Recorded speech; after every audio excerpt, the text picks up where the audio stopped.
Time to start a series of epic proportions.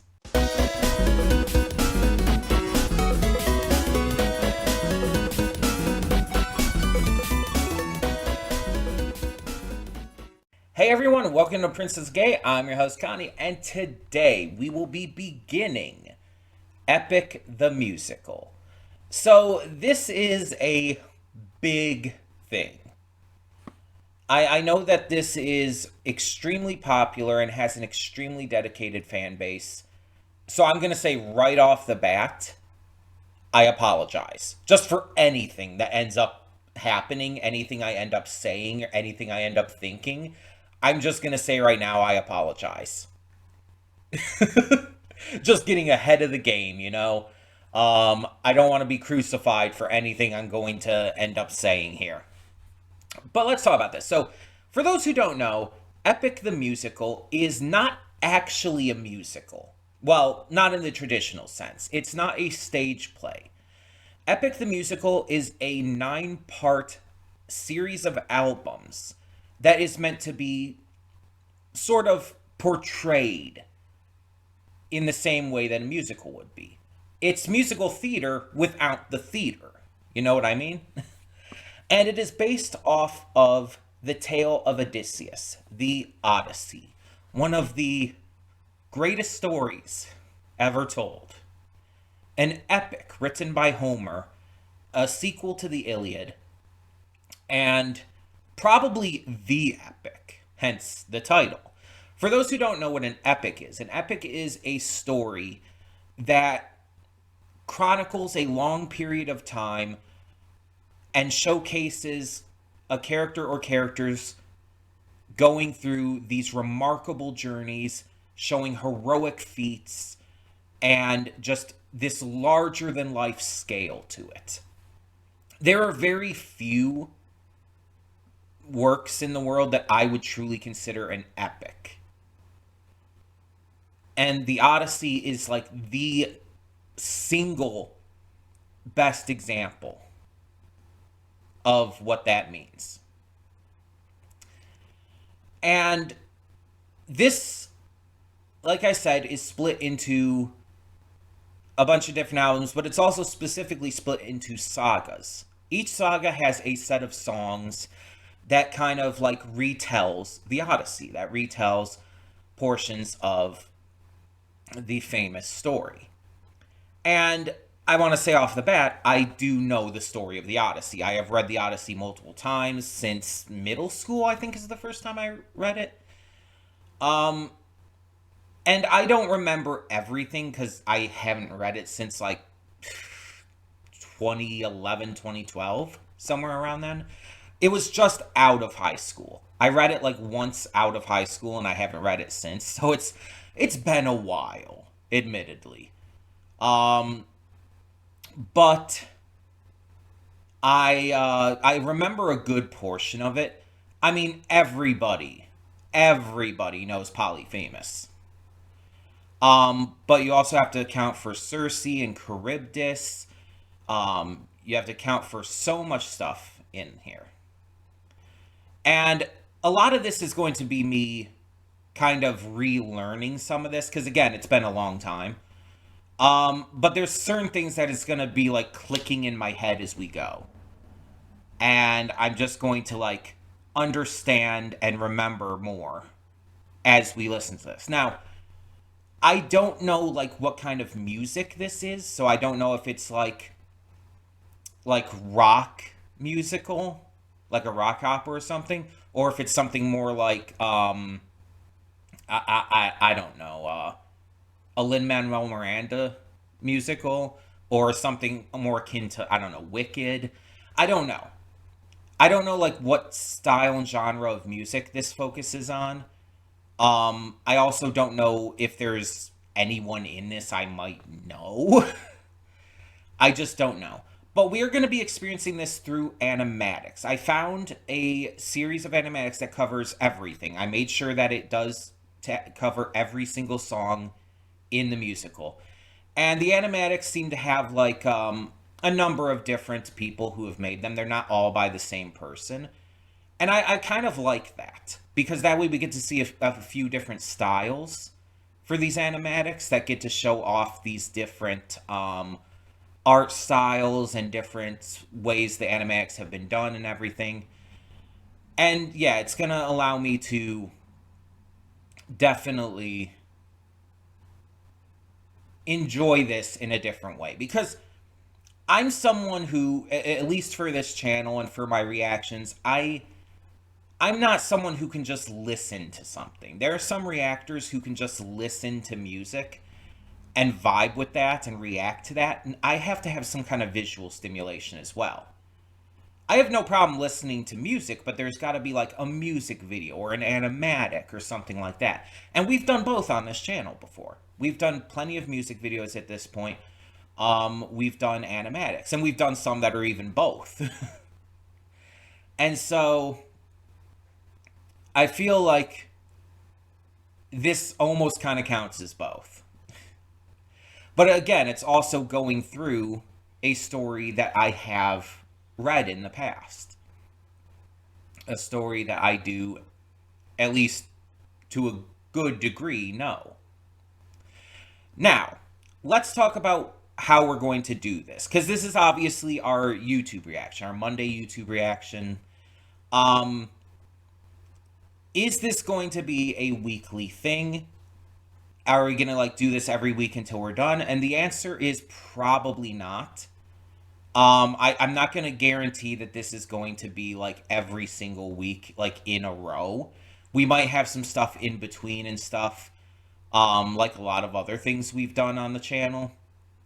But I'm gonna try to get to them like in quicker succession than some other things, like Pet Shop of Horrors, which was that OVA anime series we did, kind of in this slot.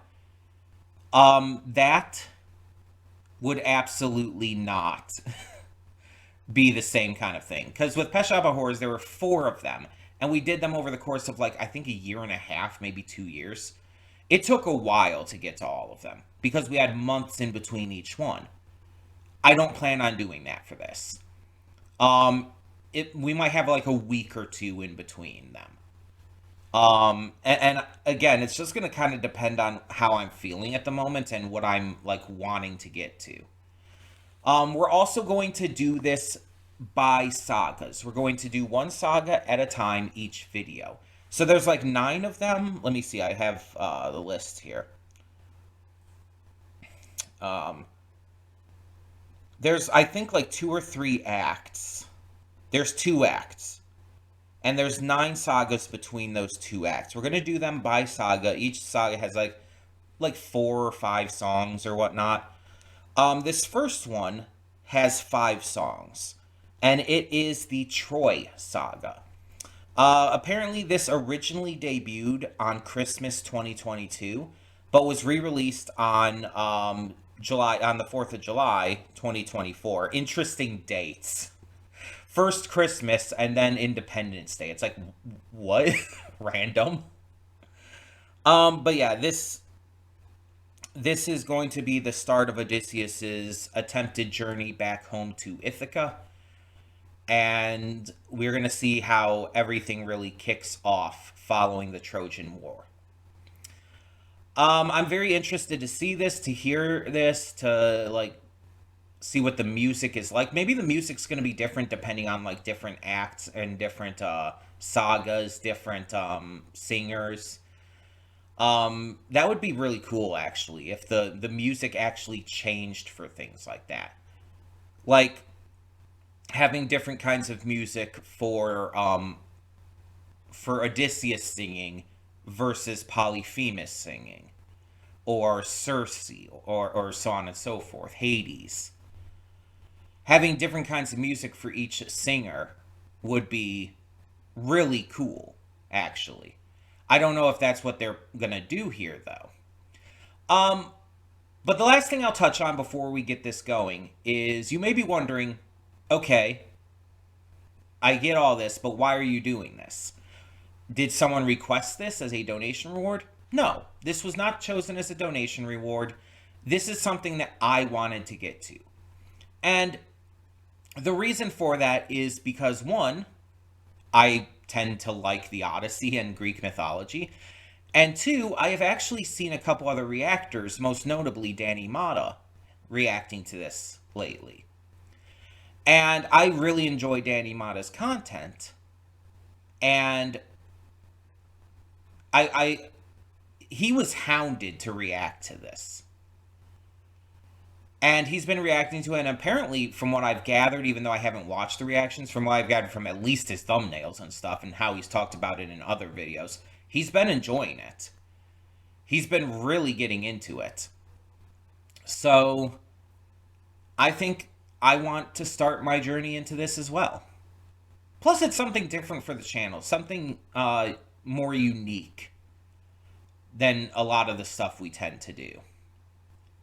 So, I think it's just a fun idea. And like I said, we're gonna have this intermittently mixed with other stuff on our Monday YouTube slot still. We're gonna still have more of the donation rewards and stuff coming because there's still plenty to get to. That's not changing. We're just starting this as well because I just wanted to do this. It's really as simple as that. So, let's get into this Troy saga and see how this journey, this epic, this Odyssey begins. Hold up just a sec. Before you click that link down in the description below to get to today's video, I want to remind you of all the awesome content we have both on this channel and the Princess of Gaming channel. Let's check it out.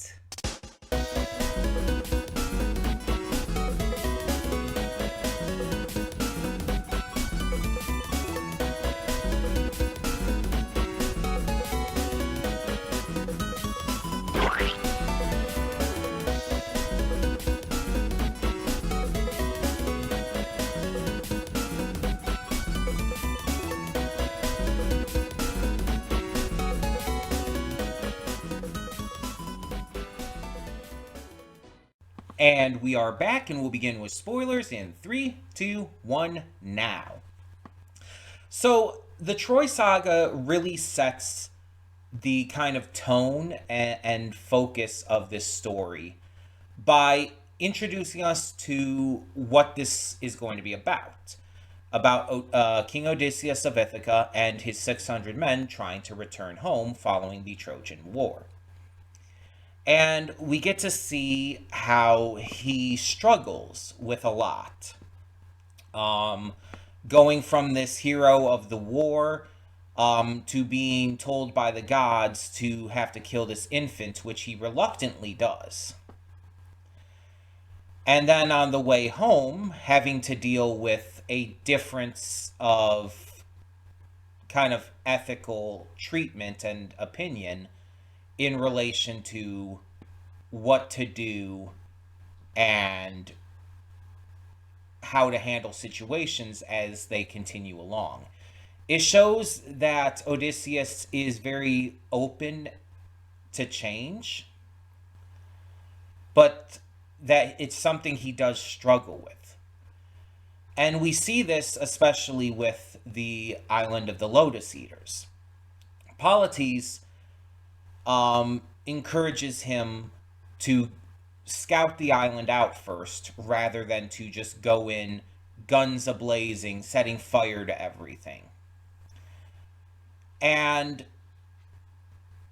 we have him listening to this rather than going with the more aggressive tactic.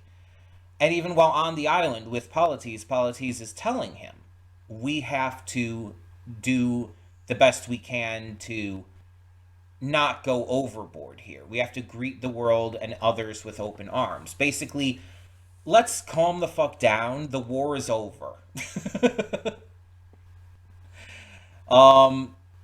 And so Odysseus has trouble with this and even points out to Polites, it's like, okay, you know these fruit that these dudes were trying to give to us? It's lotus. It's going to mind control us, make us subservient. That's not a good thing.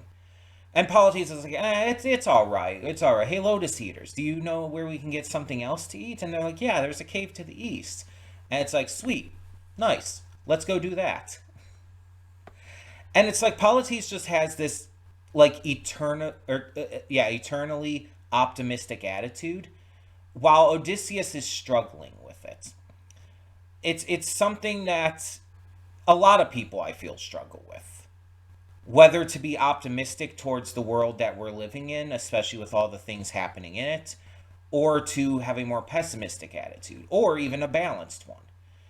And I myself struggle with that a lot because, let's be completely honest here, we live in a shitty world with all the terrible things happening day in and day out, whether in our own country and other countries, everywhere, really.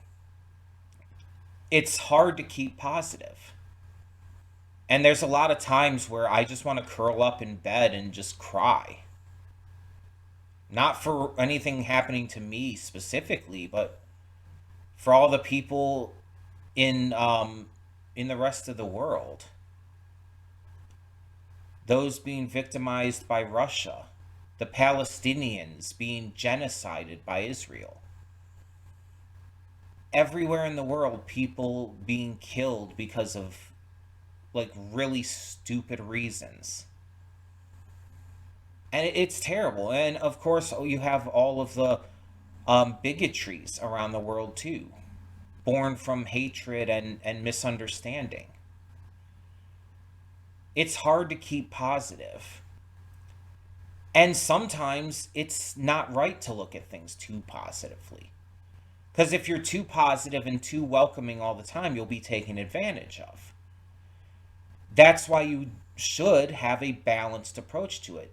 Like, yeah, be nice to a degree, but be willing to act when needed. And I think Odysseus's initial thoughts here when heading into the island of the Lotus Eaters kind of reflects that. Because he's like, okay, we're going to go scout ahead, we're going to be nice, but if we don't return by sunrise, 600 men, I feel, can handle burning this place to the ground. It's like it's a balanced approach. But Athena doesn't quite like that. Athena, like, has been mentoring Odysseus since he was a kid because of his sharp wit, his exceptional strategic mind, and his physical abilities. Athena is the goddess of wisdom and war, and so Odysseus is kind of the perfect person for her to work with and through. Unfortunately, his struggles to be as aggressive in war and stuff is not something that Athena can really abide by. This is not who she raised. She raised a warrior, not someone who's going to back down from a fight. And this kind of goes into what I was talking about with the idea of the gods not always being right in Greek mythology.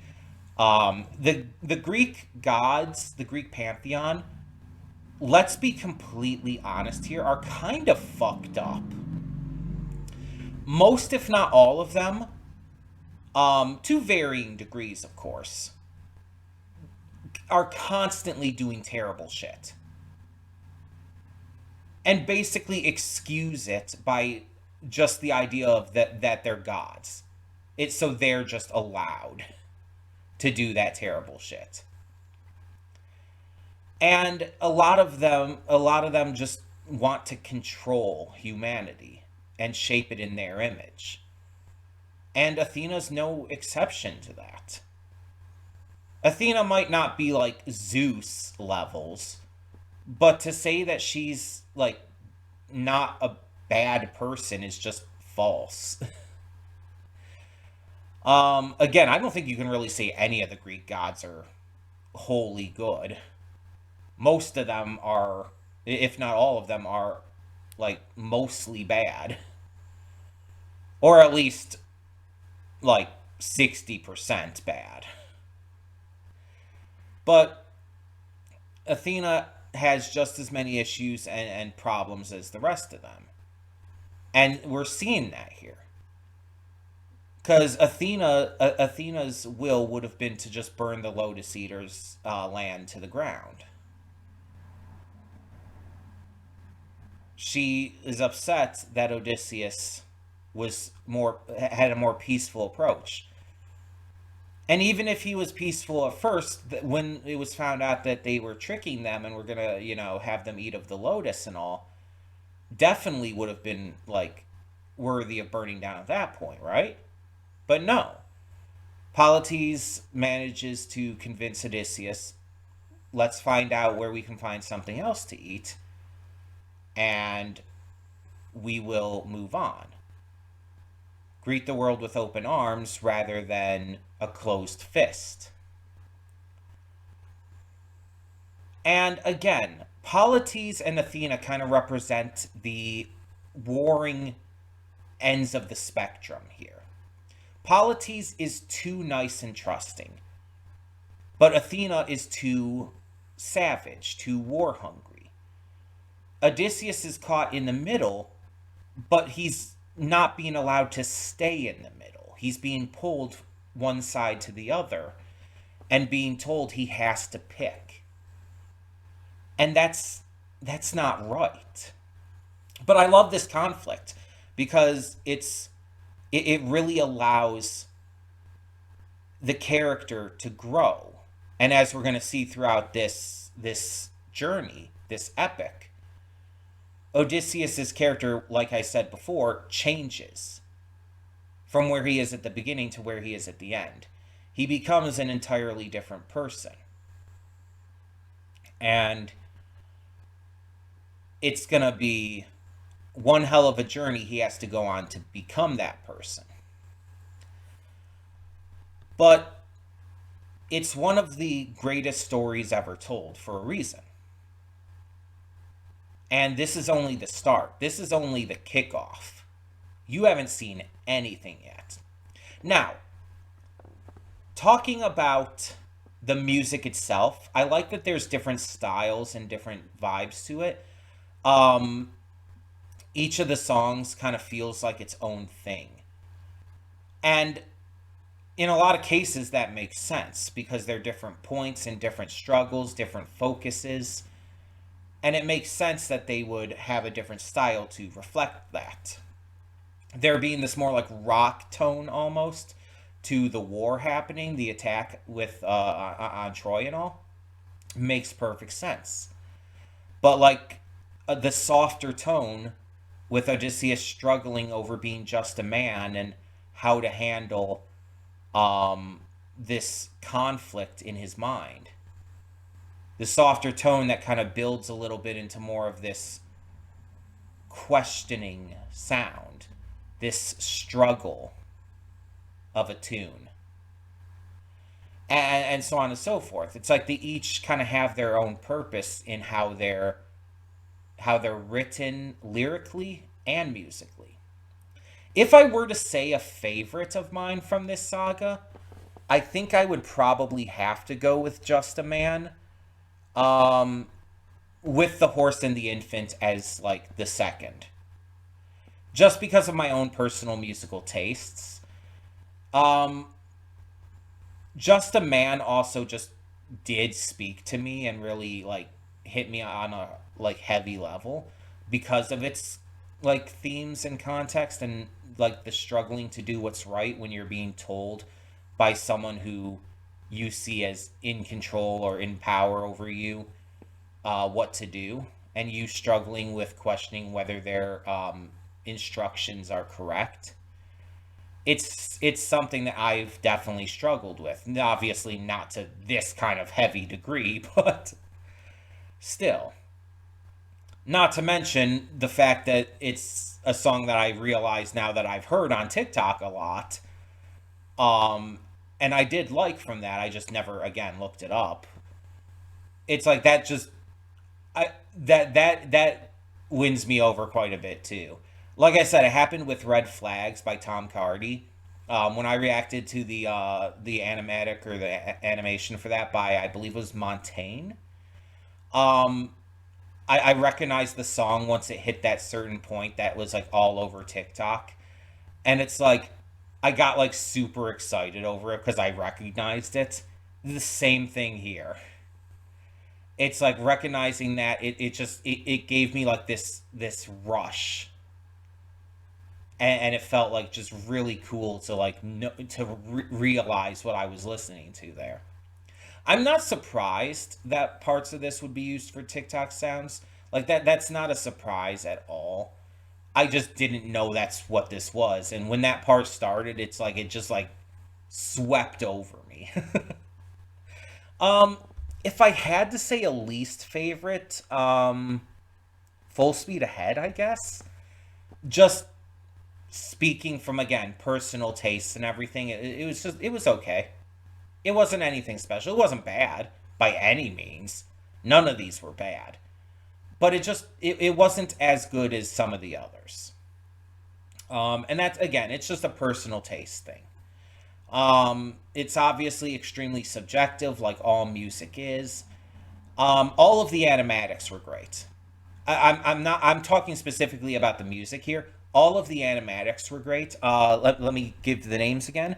We have Gigi, WolfyTheWitch, Yanhara, Yanhara, and Merxy. All of those were great. And once again, if you want to just see the full playlist, the playlist is by Maxell, which is Maxxcell Higdon, Higdon. 2 words, as if a name. Maxell Higdon. So if you want to look up the specific playlist, that's what it is. So you can check out all of these animatics from the original sources and everything. But yeah, I am very, very interested to see more of this. This was a strong start. Really got the juices flowing in terms of remembering this story, as well as like just getting really into the music right off the bat. I know what's coming next, but the specific order of things after that I'm kind of murky on. Because like I said, it's been a while. Even with, as I mentioned, I have the movie Troy, but that's mostly focused on the stuff with the Iliad rather than the Odyssey. It's like Odysseus is in it, but you know, I don't remember the full thing down to every detail, and I definitely don't remember the full order of things here.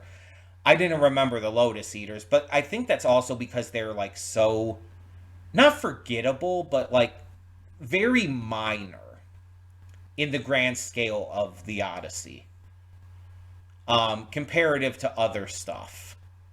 The next part we're about to go into, though, is the most memorable for me. And I think for a lot of people. It's the thing that I think most people remember with the Odyssey. And we'll get to that next time, which, like I said, probably won't be right away next week. We're probably going to have other stuff in between, but it's not going to be a long wait. Maybe a couple weeks. But that's about it. So tell me in the comments below, what did you think of this first saga, the Troy saga of Epic the Musical? Did you grow up reading the Odyssey in school? Let me know your thoughts on that. And I guess I'd say no spoilers, even though, again, I've read the Odyssey multiple times. But I kind of want to experience this again fresh from the perspective of this 9-part album. And I want to experience it like a little more like naturally, you know? So that just don't exactly tell me everything that's going to happen, you know? That all being said, though, thank you so much for tuning in. And for now, I'm Connie, and I'm signing off. See y'all next time.